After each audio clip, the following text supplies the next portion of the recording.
Religion, a force that has shaped civilizations, guided morality, and inspired hope. In Africa, religion is more than a belief system, it's a way of life.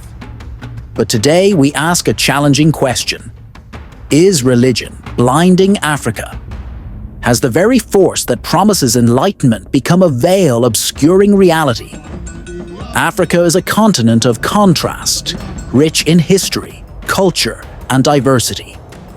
Its spirituality runs deep, with faith woven into the fabric of everyday existence. Yet, the role of religion in shaping Africa's destiny is both celebrated and contested. To understand this complex relationship, we'll journey through history, explore its modern manifestations, and envision a path forward. Long before the arrival of Christianity and Islam, Africa was spiritually rich, with indigenous beliefs rooted in the land, ancestors, and the cosmos.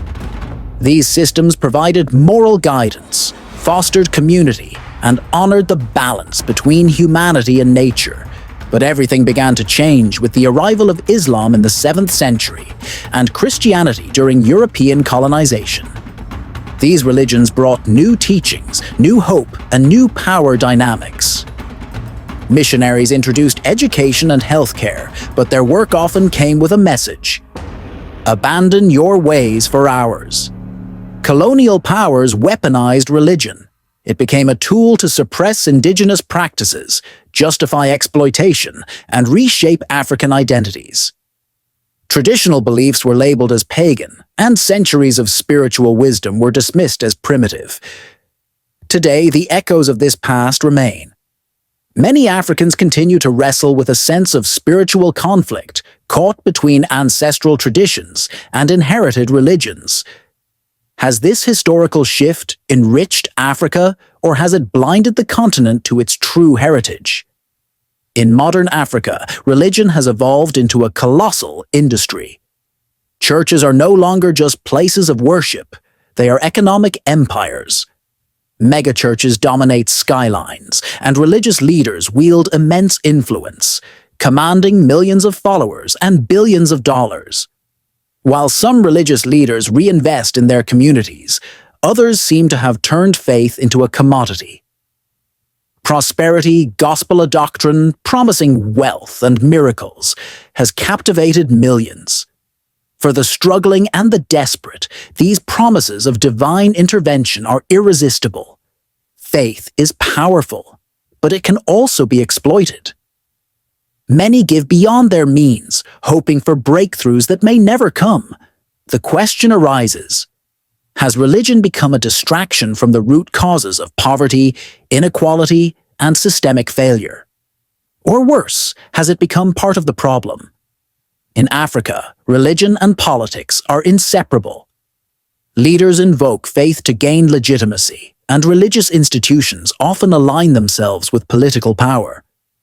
This symbiotic relationship benefits both, but at what cost? Religious endorsements can sway elections, but this alliance often comes with silence. When corruption, mismanagement, or oppression arise, some religious leaders urge prayer rather than protest. This dynamic raises an uncomfortable truth.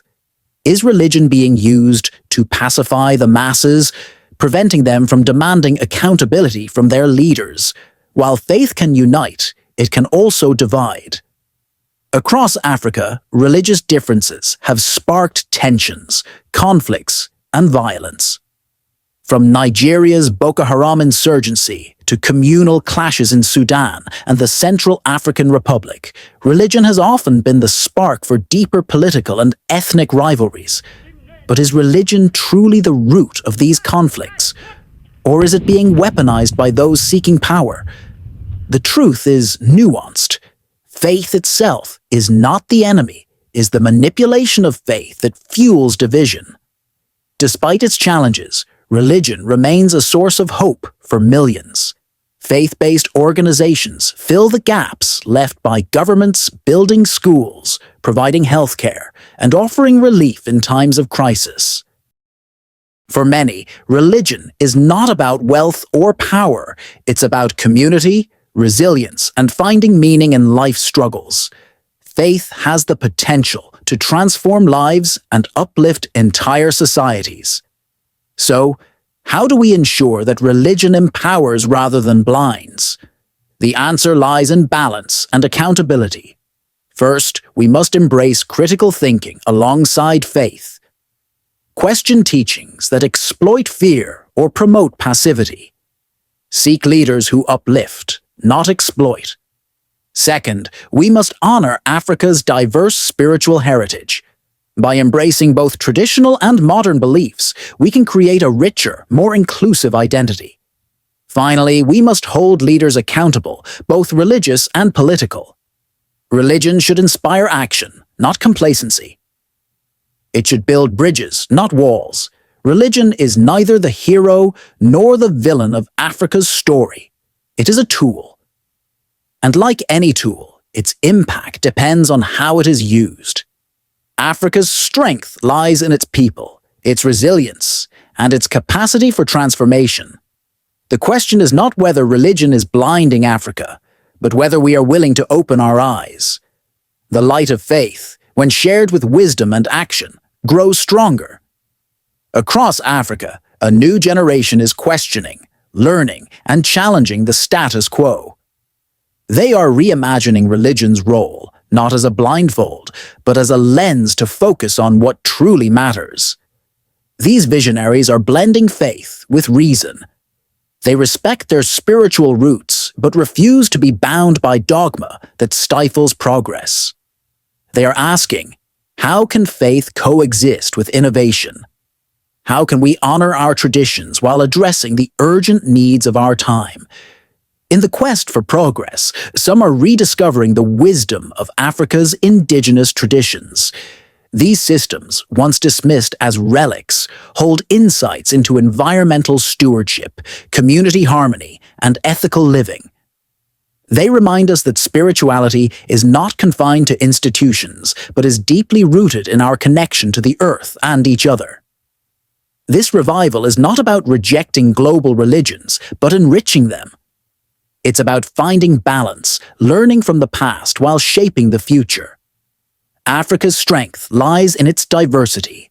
Across the continent, Muslims, Christians, and practitioners of traditional religions live side by side.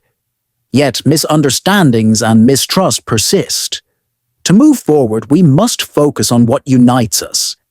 Initiatives that bridge religious divides are growing. These efforts remind us that, at their core, all faiths call for love, justice, and compassion.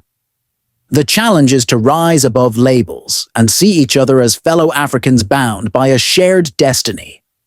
Education is key to breaking cycles of exploitation and ignorance. Across Africa, schools and organizations are teaching young people to think critically about religion. They're encouraging questions, dialogue, and a deeper understanding of faith. Media is also playing a role, exposing abuses and sparking conversations about the role of religion in society. These platforms are empowering people to reclaim their faith from those who misuse it. The road ahead is not easy, but it is filled with promise. By embracing faith as a source of strength and not a tool for manipulation, Africa can chart a path that honors its past while embracing its future. Religion is not blinding Africa. It is people, those who misuse it for power and profit, who cast the shadows. But shadows cannot withstand the light of knowledge, unity, and action. Thank you for joining this journey. Let us continue the conversation. Together, we can bring light to Africa's path forward.